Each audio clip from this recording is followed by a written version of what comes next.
Ah, winter in Thymesia. There isn't anything quite like it. The way the snow falls across the open fields of Alpin, the lakes of Lochwin freeze over in an instant. The steeples of the Cathalgus di Zatticato are covered in a blanket of snow. The entirety of Thymesia is like a canvas of white and monochrome coldness. It is truly a beautiful time of year. Though the temperatures plummet, our spirits rise immeasurably. It is a joyous time of year for all Thymesians, from humans to dwarfs to half-elves, and even halfling half-pints. We are all to share in this coming of a new dawn and the coming of a new year. It matters not what background you have, nor what kingdom you live in. What matters the most is that you are willing to spread the joy and partake in the joyful holiday of the harvest of the Crimson Dawn. My apologies, I have not introduced myself. My name is Dr. Florentius, though I am sure we have never met before. I have a strange sensation, however, that you and I will be seeing each other far more often. I am a surgeon, a doctor, and an alchemist, and the local healer. And during this time of year, I deal with those that cannot get themselves warm, or those who suffer from the common illness that spreads across the entirety of the land during this time of year, with elixirs that are from my own personal harvest. I have these berries I grow. They're known as ember berries, commonly, and they only grow during this time of year.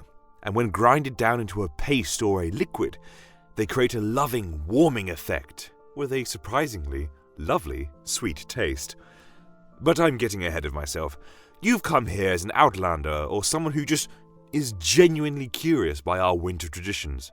So allow me, Dr. Florentius, to introduce you, traveller, to the rituals and festivities of the Crimson Dawn.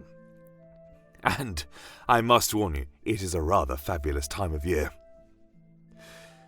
With the coming of winter for most of Icilion, excluding the desert southern equator countries of Kopresh and the arid desert, winter comes to our lands with a ferocity and blankets the land in an icy cold snow. The rivers, as I mentioned before, completely freeze over almost instantly as winter touches our lands.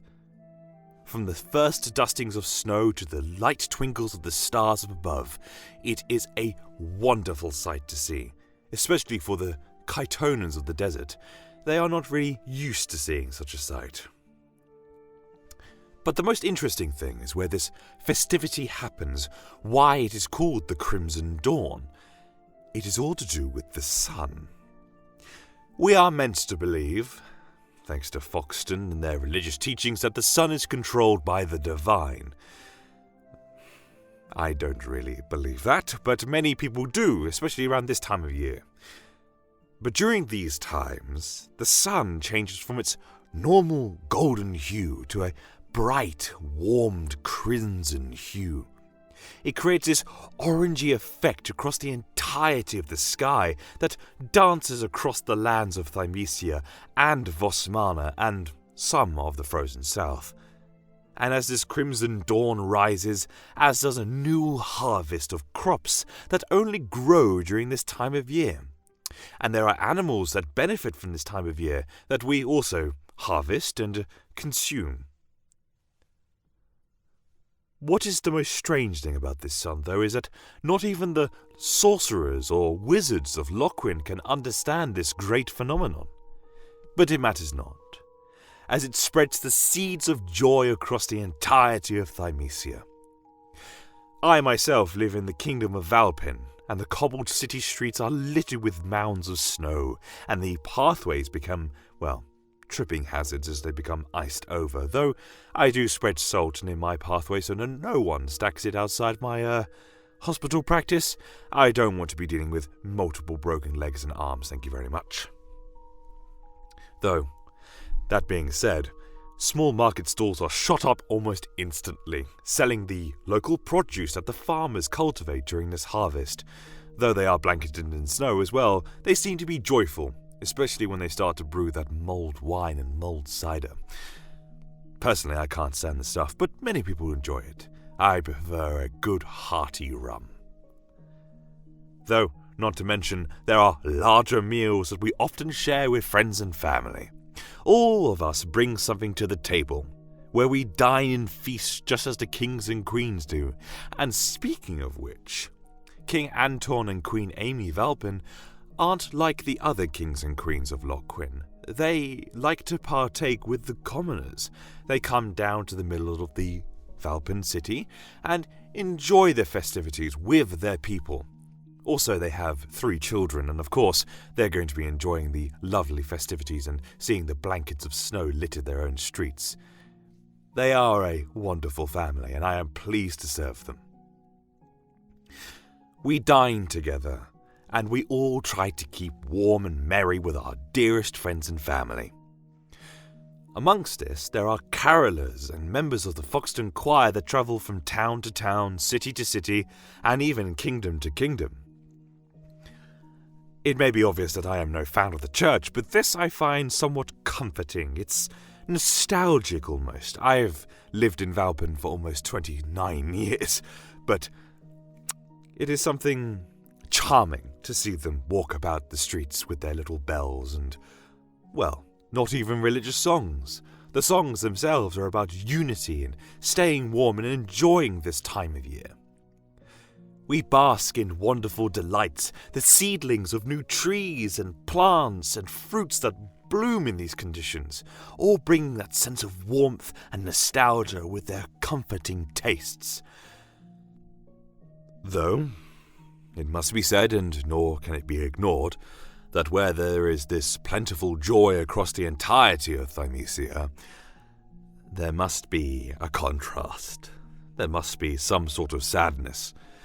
There are those across the entirety of Thymesia who have suffered the grief and pain of loss, whether it be to loved ones or pets, those they have lost in war, illness, or even poverty or famine or disease. This time of year can be harsh to those who are unfortunate, and those who do not succeed during the harvest of the wintry goods seem to simply vanish without a trace into the icy tundra. It can be difficult, and in my line of work, being a doctor of Valpin, I have seen it many times myself, especially those who are elderly. They seem to not be able to survive the bitter winds. But, thanks to my assistants and myself, there is now a home for those who cannot have one of their own. We have established a shelter for many people to stay if needs be, to get a warm meal or somewhere nice to sleep. It is the least I could do for the people of Valpin, as they have been so generous to me. I thought I'd give back. And it is the season of giving, I suppose. We are here to gift each other lovely presents, but I'll get into that later. What I do find fascinating about this entire year, about this entire season, is how the half-elves react. It is not by choice. It seems to be a natural phenomenon associated with the Crimson Dawn or the Crimson Sun. Their skin seems to illuminate, highlighted by that same orange hue as the sun has. Their eyes twinkle with a sort of magic. It is not an obvious thing, but if you are like me and you are enamored or betrothed to a half-elf, which I am, then you may notice when you look into their eyes lovingly that they have that slight twinkle of magic. I'm not even sure if it is magic, but whatever it is a beautiful sight. I wonder, though, if this Crimson Dawn has anything to do with the ancient elves. It matters not, for we are here to usher in the new year. Though it may be a bitter, cold, and icy season, it does not matter, for our hearts are warmed, full of joy, love, and kinship. Though, I must run. I do need to pick up my turkey. Though, if I'm not busy, do come in soon. I'll tell you another tale from last year's harvest. Watch yourself out there, traveller, and please, watch your step Don't break a leg outside my office. Farewell, traveller, and I'll see you soon.